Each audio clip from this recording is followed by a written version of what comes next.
ഞാൻ പറയാൻ പോകുന്നത് റമദാൻ ടൈമിൽ സ്ത്രീകൾ ശ്രദ്ധിക്കേണ്ട കുറച്ച് ഹെൽത്ത് ടിപ്സിനെ കുറിച്ചിട്ടാണ്. നമുക്കറിയാം റമദാൻ ഫാസ്റ്റിംഗ് ടൈമിൽ നമ്മുടെ ബോഡിയിലും മൈൻഡിലും ഒരുപാട് പോസിറ്റീവായിട്ടുള്ള ചേഞ്ചസ് ഉണ്ടാകുന്നു.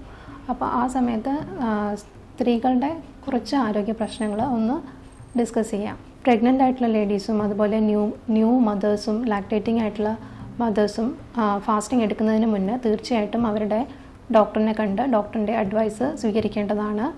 പ്രത്യേകിച്ചും ഗസ്റ്റേഷണൽ ഡയബറ്റീസ് പോലുള്ള അവസ്ഥകളിൽ അല്ലെങ്കിൽ തൈറോയ്ഡ് റിലേറ്റഡ് ആയിട്ടുള്ള അസുഖങ്ങളുള്ള സ്ത്രീകൾ പ്രത്യേകിച്ചും ശ്രദ്ധിക്കണം. അതുപോലെ ഹോർമോണൽ ഇംബാലൻസ് ഉള്ള സ്ത്രീകളാണെങ്കിൽ എസ്പെഷ്യലി PCOS അല്ലെങ്കിൽ തൈറോയ്ഡ് പ്രോബ്ലംസ്, ഡയബറ്റീസ് ഇതൊക്കെയുള്ള സ്ത്രീകളാണെങ്കിലും തീർച്ചയായിട്ടും ഒരു ഡോക്ടറിൻ്റെ അഡ്വൈസോട് കൂടി മാത്രമേ ഫാസ്റ്റിംഗ് തുടങ്ങാവുള്ളൂ. അവരുടെ കറണ്ട് ഹെൽത്ത് സ്റ്റാറ്റസ് എന്താണെന്ന് ഒരു അസസ്മെൻറ്റ് തീർച്ചയായിട്ടും ആവശ്യമാണ്. കാരണം ഇത് ബോഡിയുടെ പല ഫങ്ഷനെയും അത് ഡിസ്റപ്റ്റ് ചെയ്യുന്ന ഒരു കാലഘട്ടമാണ്. അതുപോലെ മെനോപോസ് സ്റ്റേജിലൂടെ കടന്നു പോകുന്ന സ്ത്രീകളാണെങ്കിൽ അവർക്ക് പലപ്പോഴും hot flashes, mood changes, anxiety, ഉറക്കക്കുറവ് ഇങ്ങനെ പല പ്രശ്നങ്ങളും ഉണ്ടായിരിക്കാം.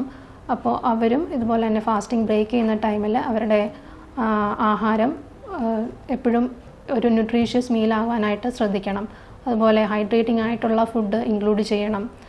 അവരുടെ സ്ലീപ്പ് പാറ്റേൺ എപ്പോഴും ഒരു കൺസിസ്റ്റൻസി ഫോളോ ചെയ്യാനായിട്ട് ശ്രമിക്കണം. ഇൻ ജനറൽ പറയുവാണെങ്കിൽ സ്ത്രീകൾ അവരുടെ സുഹൂർ, ഇഫ്താർ ഈ ഒരു ടൈമിലെ മീൽ എപ്പോഴും അവരുടെ ആരോഗ്യം അനുസരിച്ചിട്ടുള്ളതും അവർക്ക് ന്യൂട്രീഷൻ തരുന്നതും ഹൈഡ്രേറ്റിംഗ് ആയിട്ടുള്ളതും ആവാനായിട്ട് ശ്രദ്ധിക്കണം. അതുപോലെ കഫീൻ്റെ ഉപയോഗം പാടെ ഉപേക്ഷിക്കണം. കാരണം അത് പിന്നെയും ബോഡിയിൽ ഡീഹൈഡ്രേഷൻ ഉണ്ടാക്കാനായിട്ട് മീൻസ് അതിൻ്റെ ഒരു ടെൻഡൻസി വരുന്നുണ്ട്. അതുപോലെ മോഡറേറ്റ് ആയിട്ടുള്ള എക്സസൈസും നല്ലതാണ്.